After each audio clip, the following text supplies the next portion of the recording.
केंद्रीय मंत्री पुरुषोत्तम रुपाला ने कहा कि 2014 तक हमारी कृषि नीति उत्पादकता पर थी केंद्रित। पहली बार पीएम मोदी ने उत्पादकता के अलावा किसानों की होने वाली आय पर ध्यान किया केंद्रित।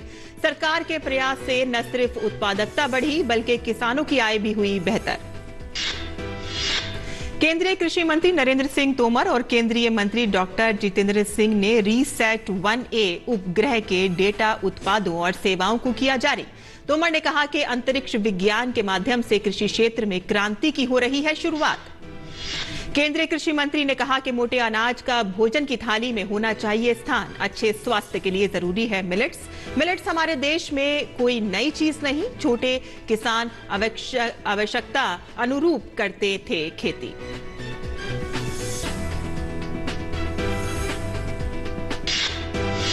केंद्र सरकार कृषि यंत्रीकरण की एक उप योजना के तहत खेती बाड़ी के लिए ड्रोन खरीदने के लिए दे रही है सहायता। मंगलवार को लोकसभा में कृषि मंत्री तोमर ने बताया कि ICAR किसान विकास केंद्र और राज्य कृषि विश्वविद्यालयों को कृषि ड्रोन के लिए 100% दी जाती है सहायता।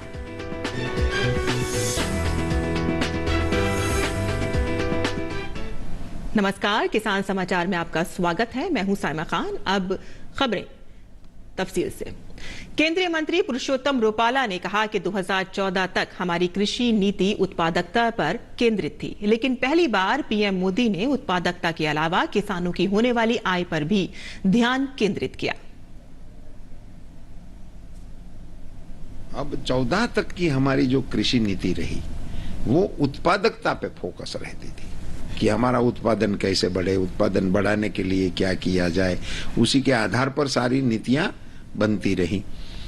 मगर मोदी जी ने पहली बार उत्पादकता के साथ साथ आय को भी उठाया कि उत्पादन तो बढ़ ही रहा है मगर किसान के जेब में क्या जा रहा है, ये पहली बार सोचा गया। और इसके जरिए एक बहुत बड़ा निवेदन जिस पर पक्ष में और विपक्ष में बहुत बातें और बहुत चर्चा में रहा, वो था किसानों की आय को दुगुनी करना।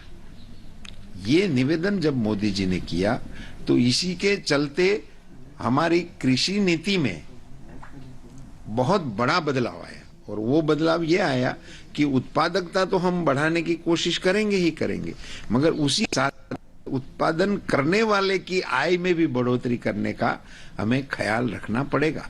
ये बहुत ही बड़ा एक नए तरह से सोचने का हमारे प्रधानमंत्री की प्रायोरिटी जो इसके कृषि क्षेत्र के लिए और किसानों के लिए थी, उसी से ये बदलाव आया। और उसी को 4 पिलर बनाकर मोदी जी ने उसको साकार करने का प्रयास किया। किसानों की लागत को कम करना, उसकी उत्पादकता इंडिविजुअल उनके खेत की कैसे बढ़ती है उस पर फोकस करना, उसके रिस्क मैनेजमेंट को कैसे मिटिगेट किया जाए, इसको कैसे संभाला जाए उस पर कोशिश करना, और फिर उसकी जो उत्पादक चीजें हैं उनको सही दाम कैसे मिले। ये 4 पिलर पे मोदी जी ने काम किया है।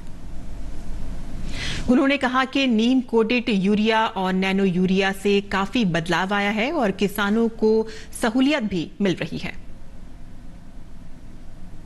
यूरिया को नीम कोटेड कर देने का छोटी सी बात थी, मगर जो यूरिया हमारे देश के किसान और भारत सरकार की अरबों खरबों की सब्सिडी से हम किसानों को सही दाम पे यूरिया देने की जो कोशिश चल रही थी, वो यूरिया बड़े पैमाने पे इंडस्ट्रीज में चला जाता था। अब उसको नीम कोटेड कर दिया तो वो कहीं काम का ही नहीं रहा, तो किसानों को उपलब्धि भी सरलता से हो गई और उसका उपयोग करने में भी साइंटिफिक इतना बड़ा फर्क हो गया कि 10 से 20% तक की खपत कम हो गई अपने आप। मैं 100 किलो यूरिया यूज करता था, तो नीम कोटेड यूरिया है तो मैं 80 किलो से भी काम चल जाता था। ये भी एक बहुत बड़ा बदलाव आया। ऐसे करके उनको मैं अंतिम चरण तक इसी विषय पर बोल देना चाहूँ तो नैनो टेक्नोलॉजी तक हम पहुंच गए। और नैनो टेक्नोलॉजी जो है वो आने वाले कृषि क्षेत्र में, कृषि जगत में, हमारे देश में ही नहीं मगर दुनिया में ये एक बहुत बड़ी क्रांति खाद्य के क्षेत्र में आने वाली है।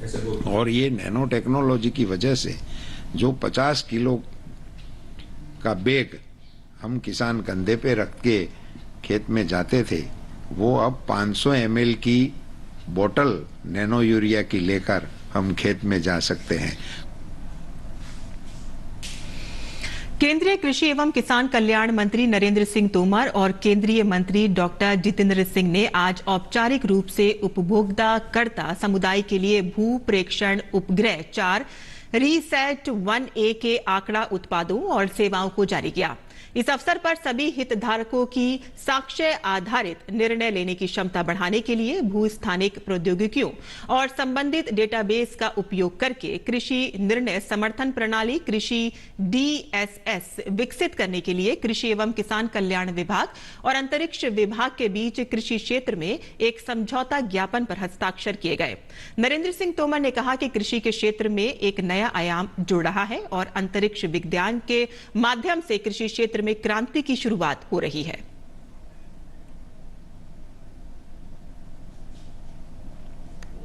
जोड़ने के पश्चात ये सब काम आसान होंगे और आज किसी क्षेत्र को सूखा घोषित करना है तो महीने लग जाते हैं उसके सर्वेक्षण में। कहीं प्राकृतिक आपदा आई तो समय पर उसका सर्वेक्षण नहीं हो पाता है तो उस पर प्रश्न खड़े रहते हैं।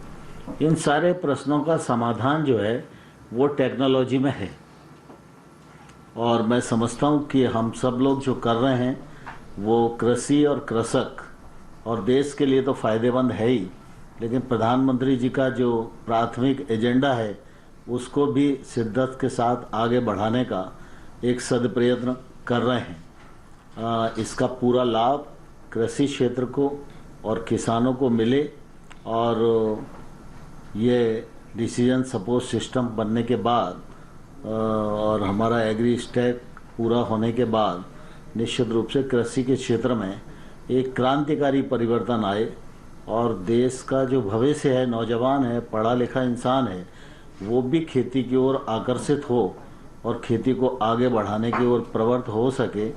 इस दिशा में मुझे लगता है कि टेक्नोलॉजी और ज्ञान बहुत ही उपयोगी होगा।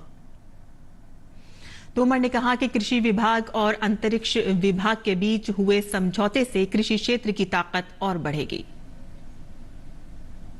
अंतरिक्ष विभाग सहित सभी विभागों ने काम करने की पद्धतियां बदली और लक्ष्य तय किए, लक्ष्य भी परिणामकारी हों इस दृष्टि से योजना बनी, तो निश्चित रूप से उसका परिणाम आज आता हुआ दिखाई दे रहा है।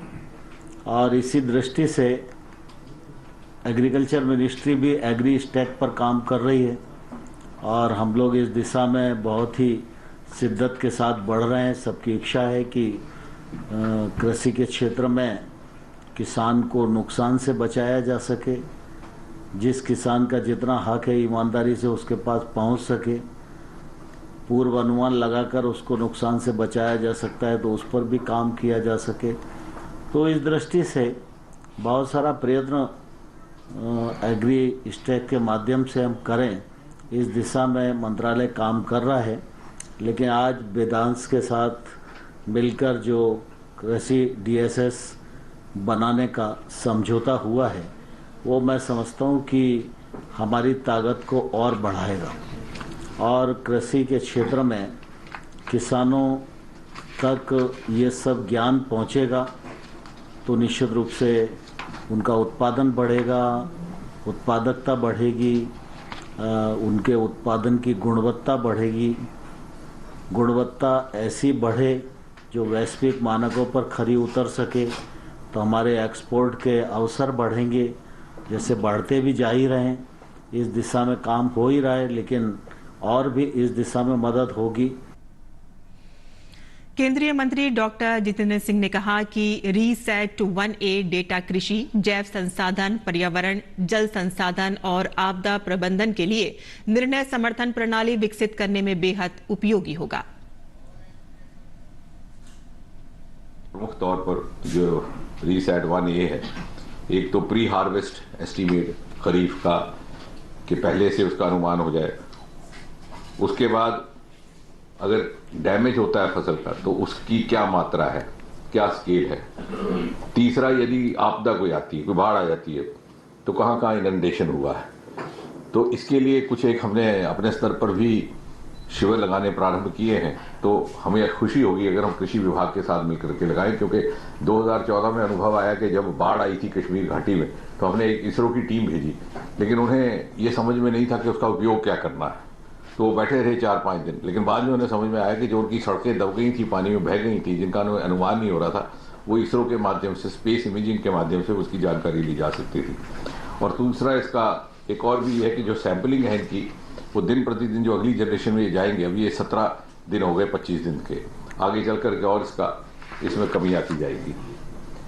और इसका एक और भी ये लाभ है कि ये इमेजिंग दिन रात किसी भी मौसम में की जा सकती है, चाहे बादल हो, धूप हो, रोशनी हो, क्लियर वेदर हो कि ना हो। केंद्रीय कृषि मंत्री Narendra Singh Tomar agriculture leadership and global nutrition conclave में मुख्य अतिथि के रूप में शामिल हुए। तोमर ने कहा कि गेहूं व चावल के साथ मोटे अनाज का भी भोजन की थाली में पुनः सम्मानजनक स्थान होना चाहिए। पोषक अनाज को देश दुनिया में बढ़ावा देने के उद्देश्य से ही भारत की अगुवाई में संयुक्त राष्ट्र द्वारा घोषित अंतर्राष्ट्रीय पोषक अनाज वर्ष 2023 में मनाया जाएगा, जिसके लिए प्रधानमंत्री नरेंद्र मोदी ने पहल की थी और 72 देशों ने भारत के इस प्रस्ताव का समर्थन किया था। तोमर ने कहा कि कोविड महामारी ने हम सभी को स्वास्थ्य व पोषक सुरक्षा के महत्व का काफी एहसास कराया है। हमारी खाद्य वस्तुओं में पोषकता का समावेश होना अत्यंत आवश्यक है। अंतर्राष्ट्रीय पोषक अनाज वर्ष मनाए जाने से मिलेट्स की घरेलू एवं वैश्विक खपत बढ़ेगी, जिससे रोजगार में भी वृद्धि होगी एवं अर्थव्यवस्था और मजबूत होगी।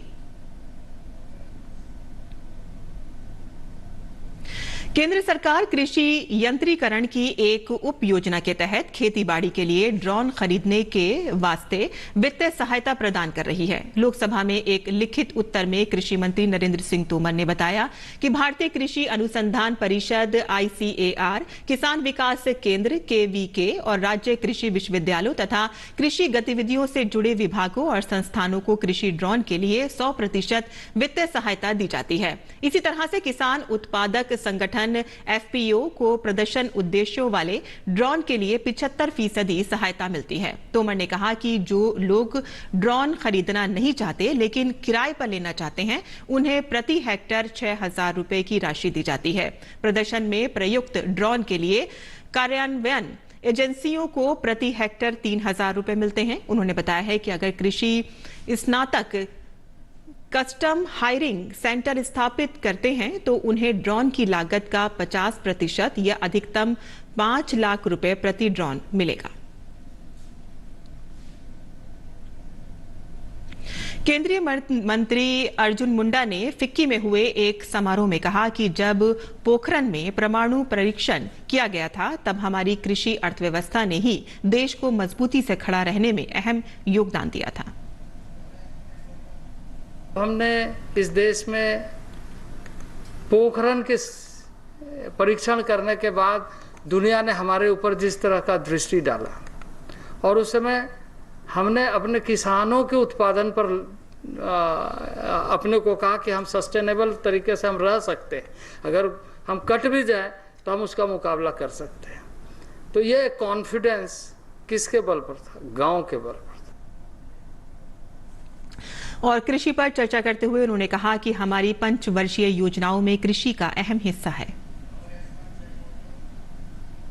जब फर्स्ट 5-year प्लान बना तो उस समय एग्रीकल्चर बेस्ड हमारी इकोनॉमी कैसे डेवलप हो उसके बारे में बात है। सेकंड 5-year प्लान बना तो उसमें हुआ कि एग्रीकल्चर विथ इंडस्ट्री कैसे हम इसको आगे बढ़ाएं, और इंडस्ट्री के साथ जब हमने एक रेवोल्यूशन वे में हेवी इंडस्ट्री एंड बाकी इंडस्ट्री सभी चीज़ों को बढ़ाने की बात की, जब हम ये कहते हैं कि हमारा ये देश यूथ यानी एक कई देशों के तुलना में हमारे देश की संभावनाएं बहुत अधिक है, और माननीय प्रधानमंत्री जी हमेशा स्टार्टअप की बात करते हैं, हमेशा उसको बढ़ाते हैं, प्रोत्साहित करते हैं और उसका बहुत अच्छा परिणाम भी आ रहा है। देश को एक तरफ सस्टेनेबल तरीके से देश की जनता का सर्वांगीण विकास हो ये, और दूसरा अपने आप में देश आत्मनिर्भर बने कि हम आश्रित होकर के चीजों को ना देखें।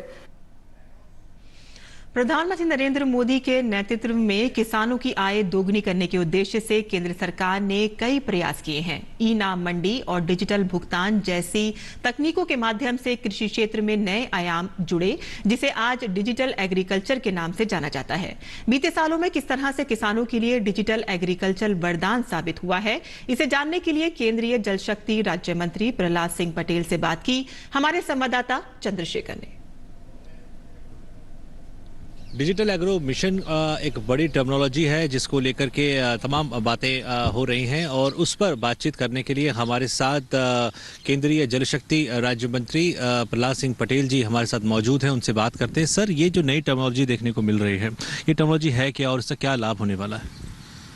प्रधानमंत्री ने किसानों के हाथ में ऐसा अस्त्र दिया है डिजिटल एग्रीकल्चर के नाम पर, जिसको आपने कहा कि डिजिटल एग्रो मिशन एक हथियार है किसान के पास, जिसने उसके समय को बचाया, उसकी लूट को बचाया और उसको बिचौलियों से बचाया। ई नाम मंडी का कभी कोई सोच नहीं सकता था कि ई प्लेटफॉर्म होगा, किसान उसमें बेचेगा, लेकिन आज 2.25 करोड़ किसान उससे जुड़ गए हैं इस देश में, और उसमें जो 2,36,000 के आसपास ट्रेडर्स ने अपने ट्रेड रजिस्टर कराए हैं और लगभग 2.25 लाख करोड़ रुपए का उसमें व्यापार हुआ। तो ये चीज इस देश में हो सकती है, लेकिन कभी भी प्रोत्साहित करने की कोशिश नहीं हुई। और मैं तुलना करता हूँ कि भाई कांग्रेस के समय तो ये 0 था, लेकिन आज कैसे हो गया।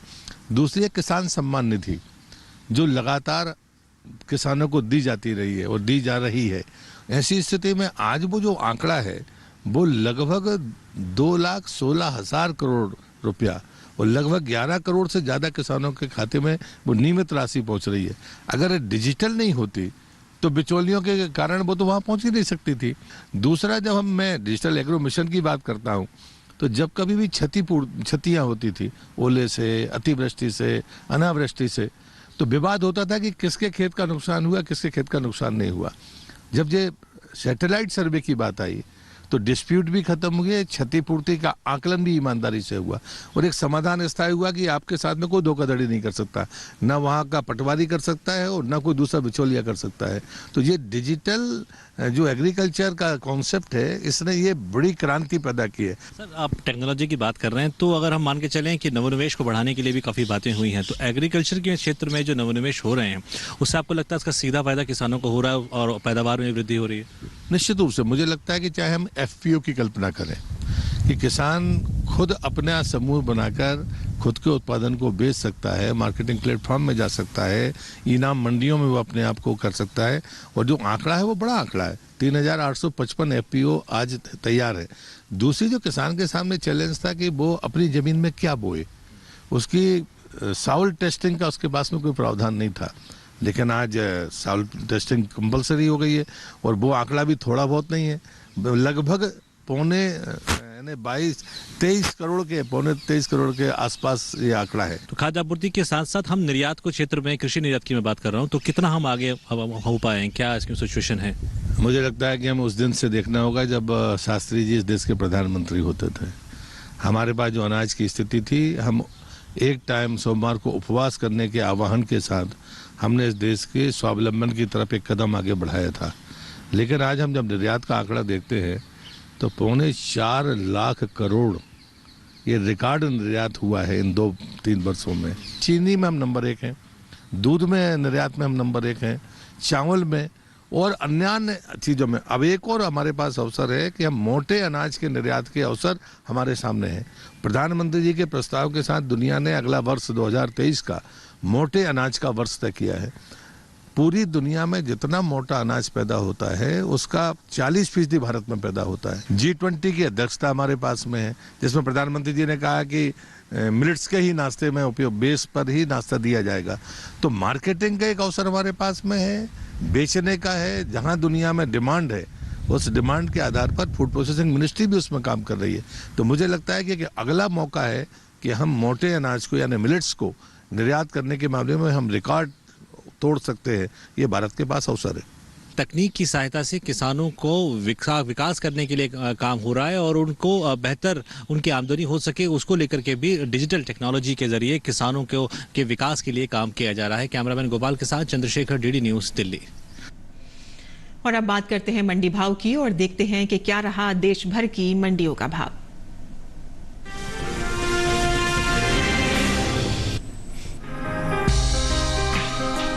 कृषि उपज मंडियों में इन दिनों मूंग की आवक सामान्य है। बात इसके भाव की करें तो ज्यादातर कृषि उपज मंडियों में मंगलवार को मूंग के सौदों में उठापटक के साथ कारोबार हुआ, जबकि कुछ मंडियों में इस दौरान मूंग के भाव में कोई बदलाव देखने को नहीं मिला। हाजिर भाव पर नजर डालें तो एगमार्क नेट के मुताबिक गुजरात की राजकोट मंडी में 12 दिसंबर को मूंग का भाव था 6,950 रुपए। 13 दिसंबर को उसके भाव में 60 रुपए की गिरावट आई और भाव हो गया 6,890 रुपए। जबकि मध्य प्रदेश की खातेगांव मंडी में मूंग के सौदों में मजबूती के साथ कारोबार हुआ। यहां 12 दिसंबर को मूंग का भाव रहा 6,700 रुपए। 13 दिसंबर को उसके सौदे 1,050 रुपए लुढ़क कर 5,650 रुपए पर हुए। हालांकि महाराष्ट्र की मुंबई मंडी में बीते 2 दिनों के दौरान मूंग के भाव स्थिर रहे। यहां 12 और 13 दिसंबर को मूंग 9,500 रुपए पर बिकी। वहीं राजस्थान की जोधपुर मंडी में मूंग के भाव में खासी नरमी देखने को मिली। 12 दिसंबर को यहां मूंग का भाव रहा 6,720 रुपए। 13 दिसंबर को उसके सौदों में 452 रुपए की गिरावट आई और भाव 6,268 रुपए पर आ गया। उत्तर प्रदेश की शामली मंडी में सोमवार को मूंग का भाव था 7,765 रुपए। मंगलवार को उसके भाव में कोई बदलाव देखने को नहीं मिला और भाव 7,765 रुपए पर बना रहा। मूंग की बुआई की बात की जाए तो चालू रबी सीजन में मूंग की बुआई बीते साल से आगे चल रही है। कृषि मंत्रालय की ओर से जारी ताजा आंकड़ों के अनुसार 9 दिसंबर तक रबी मूंग की बुआई का क्षेत्रफल 27,000 हेक्टेयर बढ़ा है। साल 2022-23 के लिए रबी मूंग की बुआई अब तक 1,15,000 हेक्टेयर में हो चुकी है, जबकि बीते साल इस दौरान रबी मूंग की खेती 87,000 हेक्टेयर में हुई थी।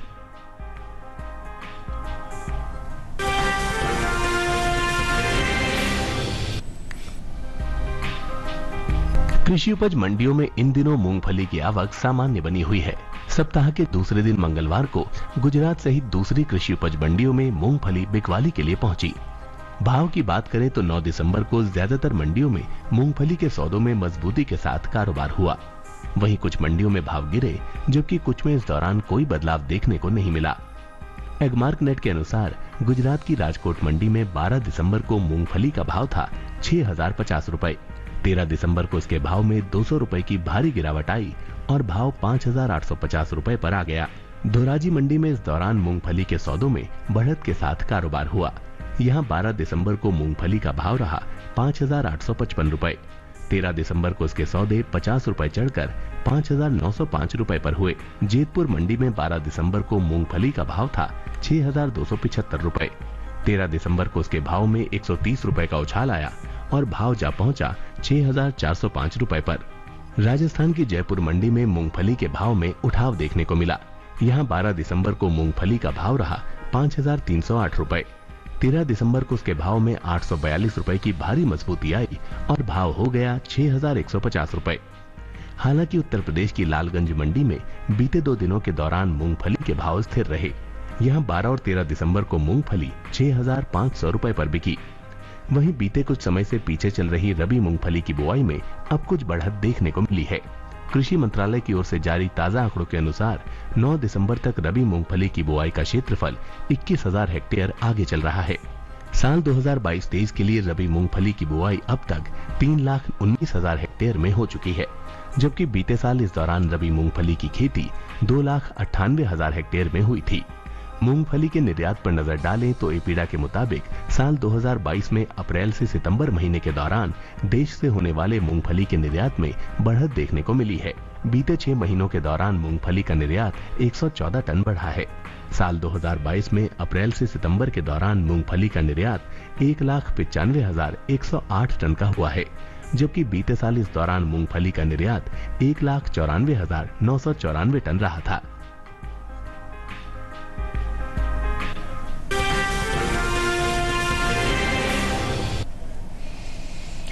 और किसान समाचार में कुछ और खबरों पर भी नजर डाल लेते हैं, यानी कि खास खबरों पर नजर। वाणिज्य और उद्योग मंत्री पीयूष गोयल और ब्रिटेन की अंतर्राष्ट्रीय व्यापार मंत्री कैमी बेडनॉक ने कल नई दिल्ली में भारत ब्रिटेन मुक्त व्यापार समझौते के बारे में बातचीत की।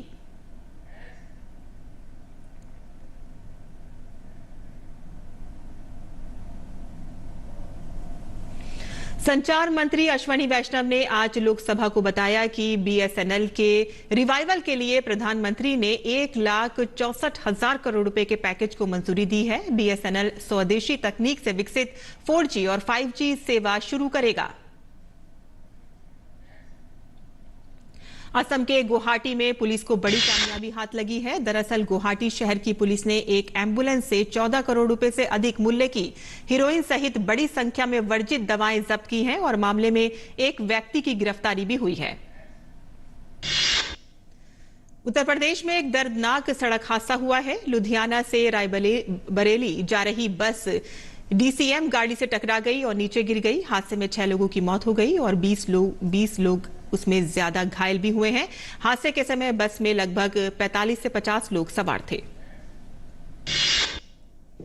बिहार के भागलपुर में रसोई गैस सिलेंडर से लदे एक ट्रक में विस्फोट के बाद भयंकर आग लग गई। बताया जा रहा है कि पूरी घटना जिले के नवगछिया अनुमंडल क्षेत्र के नारायणपुर पेट्रोल पंप के समीप हुई है। बिहार में शराबबंदी के बावजूद घटिया किस्म की शराब का कारोबार तेजी से चल रहा है। बिहार के छपरा जिले के मशरक और इशुआपुर से दर्दनाक खबर सामने आई है। यहां जहरीली शराब पीने से 7 लोगों की मौत हो गई है।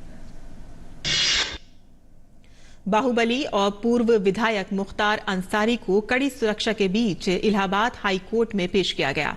अदालत में पेशी के लिए मुख्तार को बांदा की जेल से प्रयागराज लाया गया। मुख्तार अंसारी की मनी लॉन्ड्रिंग मामले में पेशी हुई है।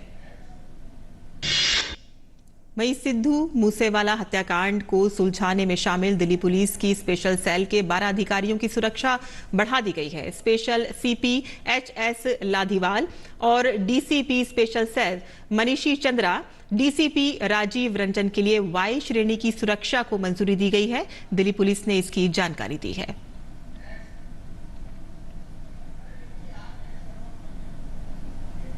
और दिल्ली के आबो हवा में काफी सुधार हुआ है। System of air quality and weather forecasting and research के मुताबिक दिल्ली में एयर क्वालिटी इंडेक्स 133 मध्यम श्रेणी में दर्ज किया गया है।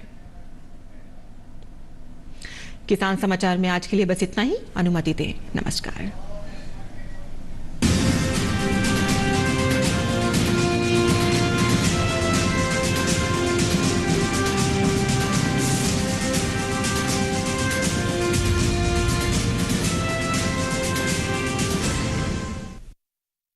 देश को अगर आत्मनिर्भर बनाना है